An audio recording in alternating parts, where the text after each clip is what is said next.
eyes upon a strange and weird landscape. I knew that I was on Mars. Not once did I question either my sanity or my wakefulness. I was not asleep. No need for pinching here. My inner consciousness told me as plainly that I was upon Mars as your conscious mind tells you that you are upon Earth. You do not question the fact. Neither did I. I found myself lying prone upon a bed of yellowish, moss-like vegetation, which stretched around me in all directions for interminable miles. I seemed to be lying in a deep circular basin, along the outer verge of which I could distinguish the irregularities of low hills.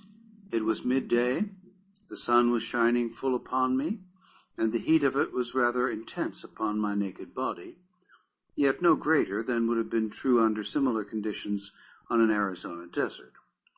Here and there were slight outcroppings of quartz-bearing rock, which glistened in the sunlight, and a little to my left, perhaps 100 yards, appeared a low, walled enclosure about 4 feet in height. No water and no other vegetation than the moss was in evidence, and, as I was somewhat thirsty, I determined to do a little exploring. Springing to my feet, I received my first Martian surprise, for the effort which on Earth would have brought me standing upright carried me into the Martian air to the height of about 3 yards. I alighted softly upon the ground, however, without appreciable shock or jar. Now commenced a series of evolutions which even then seemed ludicrous in the extreme. I found that I must learn to walk all over again, as the muscular exertion which carried me easily and safely upon Earth played strange antics with me upon Mars. Instead of progressing in a sane and dignified manner, my attempts to walk resulted in a variety of hops which took me clear of the ground a couple of feet at each step, and landed me sprawling upon my face or back at the end of each second or third hop. My muscles, perfectly attuned and accustomed to the force of gravity on Earth, played the mischief with me in attempting for the first time to cope with the lesser gravitation and lower air pressure on Mars. I was determined, however, to explore the low structure which was the only evidence of habitation in sight, and so I hit upon the unique plan of reverting to first principles in locomotion, creeping.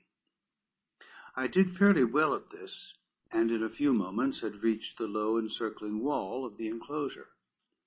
There appeared to be no doors or windows upon the side nearest me, but as the wall was but about 4 feet high, I cautiously gained my feet and peered over the top upon the strangest sight it had ever been given me to see. The roof of the enclosure was of solid glass, about 4 or 5 inches in thickness, and beneath this were several hundred large eggs, perfectly round and snowy white.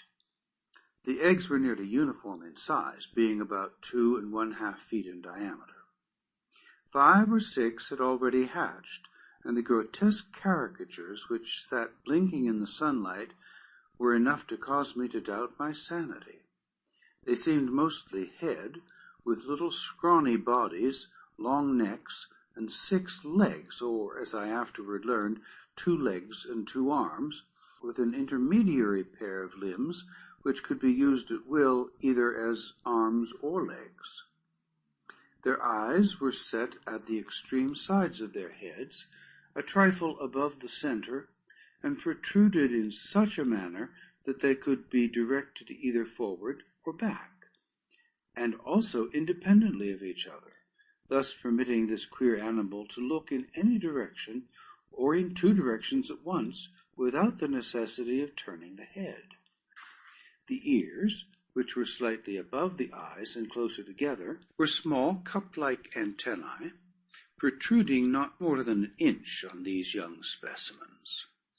Their noses were but longitudinal slits in the center of their faces, midway between their mouths and ears. There was no hair on their bodies, which were of a very light yellowish-green color. In the adults, as I was to learn quite soon, this color deepens to an olive green and is darker in the male than in the female. Further, the heads of the adults are not so out of proportion to their bodies as in the case of the young. The iris of the eyes is blood red, as in albinos, while the pupil is dark. The eyeball itself is very white, as are the teeth.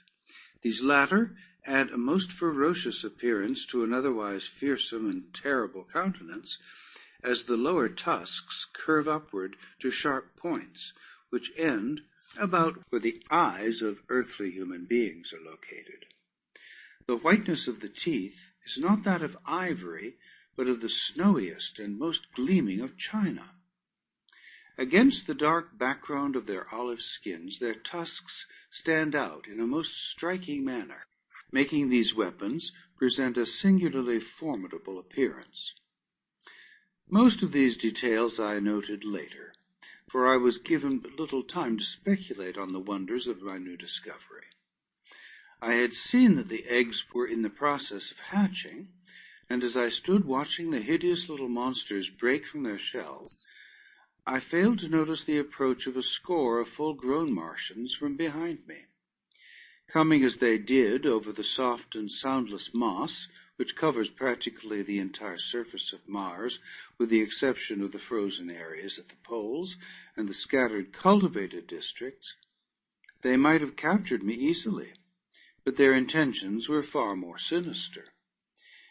It was the rattling of the accoutrements of the foremost warrior which warned me.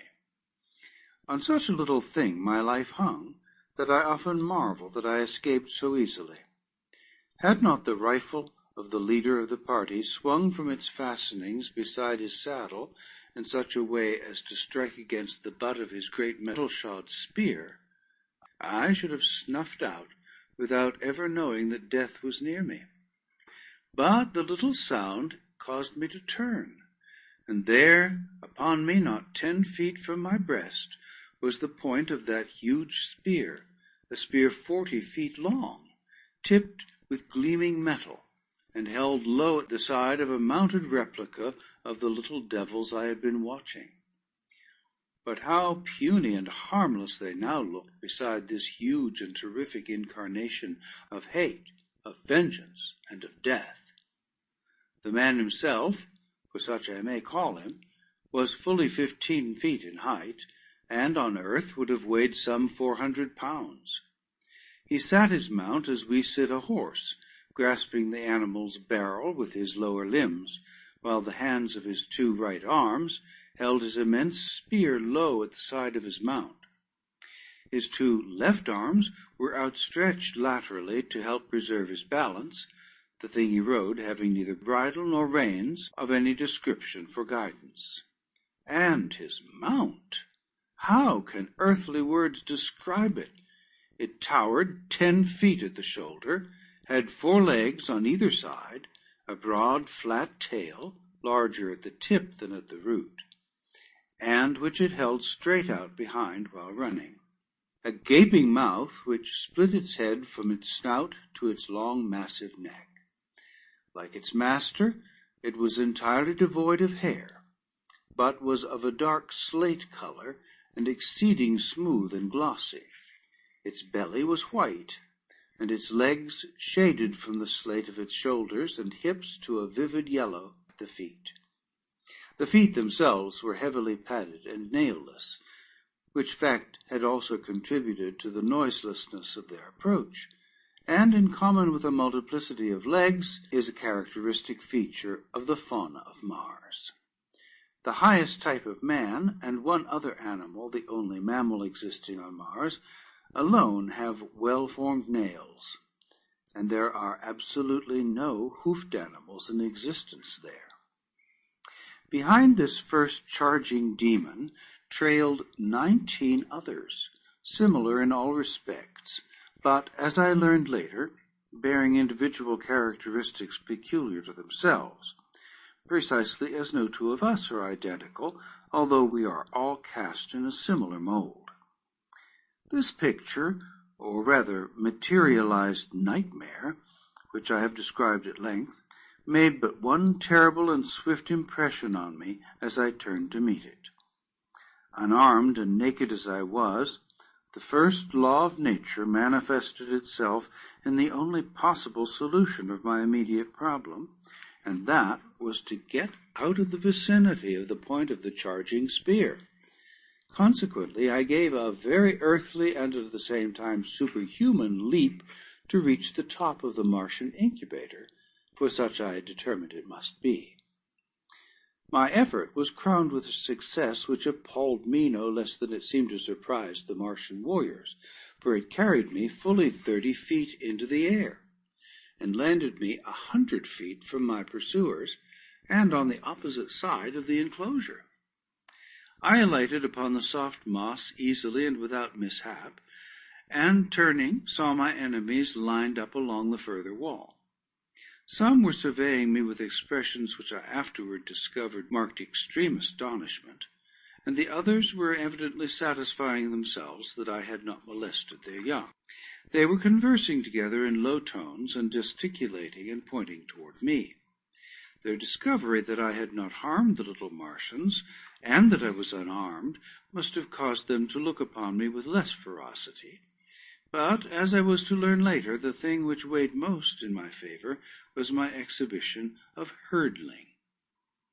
While the Martians are immense, their bones are very large, and they are muscled only in proportion to the gravitation which they must overcome. The result is that they are infinitely less agile and less powerful in proportion to their weight than an earthman. And I doubt that were one of them suddenly to be transported to earth, he could lift his own weight from the ground. In fact, I am convinced that he could not do so.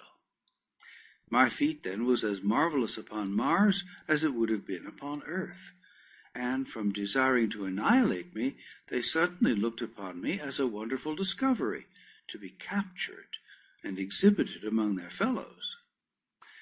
The respite my unexpected agility had given me permitted me to formulate plans for the immediate future, and to note more closely the appearance of the warriors, for I could not disassociate these people in my mind from those other warriors who, only the day before, had been pursuing me. I noted that each was armed with several other weapons, in addition to the huge spear which I have described. The weapon which caused me to decide against an attempt at escape by flight was what was evidently a rifle of some description, and which I felt, for some reason, they were peculiarly efficient in handling. These rifles were of a white metal, stocked with wood, which I learned later was a very light and intensely hard growth, much prized on Mars, and entirely unknown to us denizens of Earth. The metal of the barrel is an alloy composed principally of aluminum and steel, which they have learned tempered to a hardness far exceeding that of the steel with which we are familiar. The weight of these rifles is comparatively little, and with the small caliber explosive radium projectiles which they use, and the great length of the barrel, they are deadly in the extreme, and at ranges which would be unthinkable on Earth. The theoretic effective radius of this rifle is 300 miles, but the best they can do in actual service, when equipped with their wireless finders and sighters, is but a trifle over 200 miles. This is quite far enough to imbue me with great respect for the Martian firearm, and some telepathic force must have warned me against an attempt to escape in broad daylight from under the muzzles of 20 of these death-dealing machines. The Martians, after conversing for a short time, turned and rode away in the direction from which they had come, leaving one of their number alone by the enclosure. When they had covered perhaps 200 yards, they halted, and turning their mounts toward us, sat watching the warrior by the enclosure. He was the one whose spear had so nearly transfixed me, and was evidently the leader of the band, as I had noted that they seemed to have moved to their present position at his direction. When his force had come to a halt, he dismounted, threw down his spear and small arms, and came around the end of the incubator toward me. entirely unarmed and as naked as I, except for the ornaments strapped upon his head, limbs, and breast. When he was within about 50 feet of me, he unclasped an enormous metal armlet, and holding it toward me in the open palm of his hand, addressed me in a clear, resonant voice, but in a language it is needless to say I could not understand. He then stopped, as though waiting for my reply, pricking up his antennae-like ears and cocking his strange-looking eyes still further toward me. As the silence became painful, I concluded to hazard a little conversation on my own part, as I had guessed that he was making overtures of peace. The throwing down of his weapon and the withdrawing of his troop before his advance toward me would have signified a peaceful mission anywhere on earth, so why not then on Mars? Placing my hand over my heart, I bowed low to the Martian and explained to him that while I did not understand his language, his actions spoke for the peace and friendship that at the present moment were most dear to my heart. Of course, I might have been a babbling brook for all the intelligence my speech carried to him, but he understood the actions with which I immediately followed my words. Stretching my hand toward him, I advanced and took the armlet from his open palm, clasping it about my arm above the elbow, smiled at him, and stood waiting. His wide mouth spread into an answering smile, and, locking one of his intermediary arms in mine, we turned and walked back toward his mount. At the same time, he motioned his followers to advance. They started toward us on a wild run, but were checked by a signal from him. Evidently he feared that were I to be really frightened again, I might jump entirely out of the landscape. He exchanged a few words with his men, motioned to me that I would ride behind one of them, and then mounted his own animal. The fellow designated reached down 2 or 3 hands and lifted me up behind him on the glossy back of his mount, where I hung on as best I could by the belts and straps which held the Martian's weapons and ornaments. The entire cavalcade then turned and galloped away toward the range of hills in the distance. End of chapter 3.